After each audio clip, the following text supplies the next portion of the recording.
श्री शिवाय नमस्तुभयम। दोस्तों, आप सभी लोग जानते हैं कि 3 अगस्त 2024 यानी शनिवार को पड़ रही है श्रावण अमावस्या, जो बहुत ही खास है। और दोस्तों, यह वह अमावस्या है जो कि श्रावण महीने में शनिवार को पड़ रही है। दोस्तों, इसी दिन किया जाने वाला पंडित जी द्वारा बताया गया एक लाल फूल और एक सफेद फूल वाले उपाय आप लोगों को जरूर करना चाहिए, क्योंकि दोस्तों यह एक ऐसा उपाय है जो कि हर दिन नहीं किया जाता। श्रावण महीने में जो अमावस्या आती है उसी दिन किया जाता है।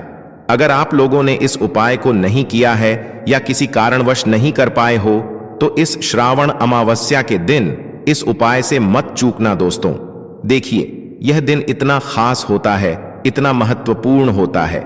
देखा गया है कभी कभी बड़े बड़े पूजा पाठ अनुष्ठान से जो मनोकामना पूर्ण नहीं होती है, वह श्रावण अमावस्या के दिन एक छोटे से उपाय करने से ही आपकी मनोकामना पूर्ण हो जाती है। और बहुत सारे लोगों ने इस उपाय को किया भी है और उनको इस उपाय को करने का फल भी जरूर मिला है। अगर आप लोग भी इस उपाय को इस अमावस्या के दिन करना चाहते हैं तो आप इस उपाय को पहले अच्छे से समझ लेना, सुन लेना, उसके बाद करना। आपको इस उपाय का फल जरूर मिलेगा, आपकी सभी मनोकामनाएं पूरी हो जाएंगी। दोस्तों, हम आपको यहां पर बता दें कि यह जो एक लाल फूल और एक सफेद फूल वाले उपाय है, यह उपाय पंडित जी ने अपनी अभी की सीहोर की कथा में ही बताया है। और इस उपाय को करने से आपके घर में चाहे किसी भी प्रकार की दुख और समस्या क्यों ना चल रही हो, आपको उसका कारण भी नहीं पता है कि भाई यह समस्या किस कारण से चल रही है। उसका कुछ भी कारण हो सकता है, जैसे पितृ दोष हो सकता है, काल सर्प दोष हो सकता है, या किसी भी तरह का मंगल दोष भी हो सकता है। और भी बहुत तरह के दोष होते हैं, कुछ भी हो सकता है। पर आपको इस उपाय को करने के लिए अपने दोष को पता लगाने की भी जरूरत नहीं है। आपके घर में किस कारण से इतनी दुख और परेशानी आ रही है, वह भी आपको पता लगाने की जरूरत नहीं है। बस शनिवार को अमावस्या के दिन इस उपाय को कर लेना, क्योंकि इसी एकमात्र उपाय को करने से आपके पूरे घर परिवार में सुख और शांति हो जाएगी।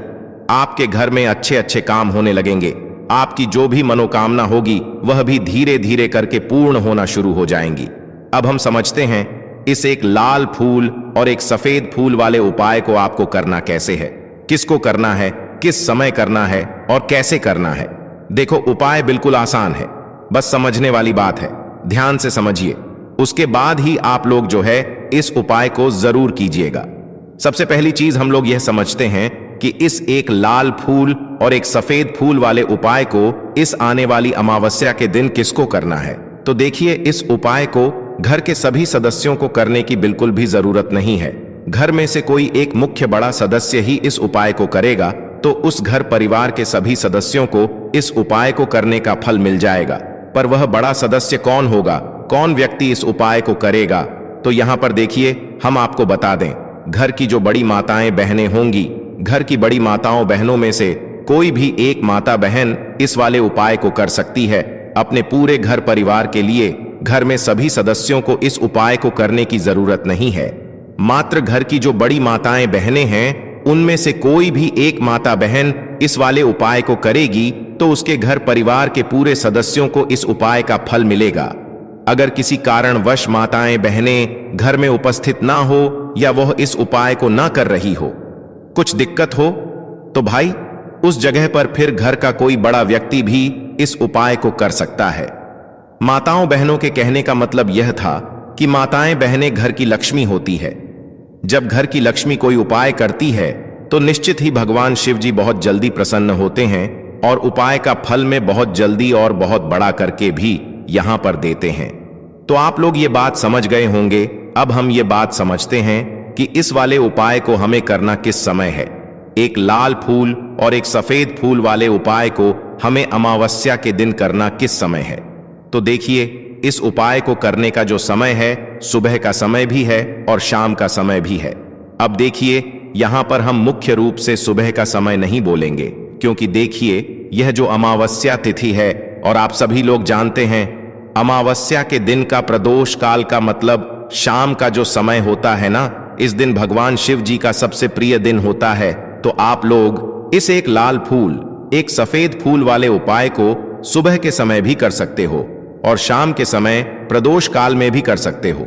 सुबह के समय अगर कर रहे हो तो 10 या फिर 11 बजे तक भी अगर उपाय करोगे तो भी आपको उपाय का फल मिलेगा। वही अगर शाम के समय कर रहे हो तो इस दिन जरूर शाम के समय का ध्यान रखना कि शाम के 6 बजे से लेकर 7-8 बजे के बीच में अगर आप इस उपाय को कर सकते हो तो बिल्कुल कर लेना, पूरी कोशिश करना। पर अगर किसी कारणवश इस समय के बीच में ना कर पाओ तो रात 8 बजे तक भी अगर आप उपाय को करोगे तो आपको उपाय का फल जरूर मिलेगा। ये बात आपको समझ आ गई कि आप इस उपाय को सुबह और शाम दोनों समय कर सकते हो। मतलब करना आपको एक ही समय है, घर में से किसी एक ही बड़े व्यक्ति को करना है, पर एक ही बार इस उपाय को करना है, दोनों समय नहीं करना है। आपको जो समय अच्छा लगे आप उस समय पर इस वाले उपाय को कर सकते हैं। तो चलिए जानते हैं इन विशेष उपायों के बारे में। लेकिन उससे पहले जो भी मेरे भाई मेरी प्यारी बहनें आज चैनल पर पहली बार आए हैं या मेरी आवाज आज पहली बार सुन रहे हैं, अगर आप भी महादेव के सच्चे भक्त हैं तो वीडियो को लाइक और चैनल को सब्सक्राइब जरूर कर लें और कमेंट बॉक्स में लिखे हर हर महादेव, ओम नमः शिवाय। देखो, अब सबसे महत्वपूर्ण बात आती है कि इस उपाय को हमें करना किस लिए है। जैसा कि हमने अभी आपसे बोला कि इस उपाय को करने के बाद आपके जीवन में बहुत सारी खुशियां आएंगी, आपकी मनोकामनाएं पूर्ण होंगी, आपकी धन की समस्या दूर होगी, आपकी पैसों की समस्या दूर होगी। अब देखिए, अगर आप लोग सोच रहे हो कि भाई हमें अपना घर बनाना है पर घर बनाने के लिए पैसा नहीं है, हमें गाड़ी लेना है पर गाड़ी लेने के लिए पैसा नहीं है, हमें जमीन लेना है पर जमीन लेने के लिए पैसों की कमी पड़ी डीडीए रही है। अगर ऐसी ही दिक्कत, परेशानी या किसी भी तरह की धन से जुड़ी हुई समस्या या पैसों से जुड़ी हुई समस्या अगर आपके जीवन में चल रही है तो यह उपाय निश्चित ही आपके जीवन में बहुत सारे फल कर दे सकता है। इसीलिए अगर आपके घर में बहुत ज्यादा दिक्कत, समस्या, परेशानी चल रही है, धन से जुड़ी हुई, पैसों से जुड़ी हुई धन की बहुत ज्यादा कमी आ रही है, पैसों की बिल्कुल आवक नहीं हो रही है, तो भाई आप लोगों को इस वाले उपाय को जरूर करना चाहिए। घर में से किसी एक भी बड़े व्यक्ति को अब इस उपाय में करना क्या है, वह सबसे पहले हम लोग जान लेते हैं। उपाय की सामग्री हम लोग सबसे पहले जानते हैं कि इस उपाय में किस किस चीज की आवश्यक पगी। तो देखिए, उपाय का नाम तो एक लाल फूल और एक सफेद फूल वाला उपाय है, पर इस उपाय में कुल मिलाकर 4 सामग्री हमें लगने वाली है, जो कि पंडित जी ने खुद सीहोर वाली कथा में बताया है। और जो हम आपको उपाय बताते हैं वह पंडित जी द्वारा बताए गए होते हैं, अलग से हम कुछ भी नहीं बताते हैं। तो यहां पर हम लोग समझते हैं कि इस उपाय की सामग्री क्या है। तो देखो, उपाय की जो सामग्री है वह 4 सामग्री है, जिसमें से सबसे पहली सामग्री है एक बेलपत्र। देखो, बेलपत्र क्या होती है? बेलपत्र जो शिव की शिवलिंग पर चढ़ती है। दूसरी चीज है एक शमी पत्र, शमी पत्र वो जो शिवलिंग पर ही चढ़ता है। तीसरी चीज है दोस्तों एक लाल फूल, जो उपाय का नाम है। तो एक यहां पर आपको लाल फूल लेना है। अब यह लाल फूल कौन सा लेना है? देखो, शिवलिंग के ऊपर जो लाल फूल चढ़ता हो उनमें से कोई भी एक लाल फूल पसंद कर लेना और वो कहीं से तोड़कर या कहीं से खरीद कर लेकर आना और उस लाल फूल को उपाय में प्रयोग कर लेना। उसके बाद में एक सफेद फूल का विशेष रूप से ध्यान रखना। जो सफेद फूल शिवलिंग पर चढ़ता हो सिर्फ वही सफेद फूल लेकर आना, इसके अलावा कुछ मत लेकर आना। लेकिन केतकी का मत लेना। तो एक एक मात्रा में ही आपको यह चारों सामग्री चाहिए, एक बेलपत्र, एक शमी पत्र, एक लाल फूल और एक सफेद फूल। यह चारों सामग्री आप लोग तैयार करके के रख ले। प्रदोष काल में या सुबह के समय जब भी आप इस उपाय को कर रहे हैं, जैसे ही आपके उपाय की सामग्री तैयार हो जाती है तो क्या हम सीधा उपाय को करने के लिए इन चारों सामग्री को लेकर उपाय करने के लिए जा सकते हैं। नहीं तो यहां पर आपको इस बात का ध्यान रखना है कि हम भगवान शिव जी को प्रसन्न करने के लिए तो जा रहे हैं, हम अपनी मनोकामना को पूर्ण करवाने के लिए तो जा रहे हैं, पर हमें यह दर्शा बिल्कुल भी नहीं है कि हम सिर्फ अपने फायदे के लिए भगवान शिव जी के मंदिर में आए हैं। इसलिए हम इस उपाय को करने के साथ साथ में भगवान शिव जी की पूजन अर्चना के लिए कुछ सामग्री भी जरूर लेकर जाएंगे। जैसे कि सुबह के समय अगर आप उपाय को कर रहे हो इस एक लाल फूल और एक सफेद फूल वाले उपाय को, तो भाई सुबह के समय आपको एक लोटा जल लेकर जाना है। जो लोग प्रतिदिन शिव जी के मंदिर जाते हैं पूजन अर्चना करते हैं, जल चढ़ते हैं, फूल बेल पत्र सब कुछ चढ़ाते हैं, भाई वह अपनी पूजन अर्चना वैसी की वैसी ही करना। बाकी जो सिर्फ उपाय को करने के लिए जा रहा है, जो कुछ भी लेकर नहीं जा रहा है, उसे कम से कम एक लोटा जल अपने घर से जरूर भर कर लेकर जाना। अगर आप उपाय को कर रहे हो, है ना, क्योंकि इस वाले उपाय को आप भगवान शिव जी की पूजन अर्चना करने के बाद ही करना। वहीं अगर बात करें शाम के समय की, अगर कोई व्यक्ति शाम के समय प्रदोष काल में इस वाले उपाय को कर रहा है, तो भाई आपको मात्र एक घी का दीपक तैयार करना है।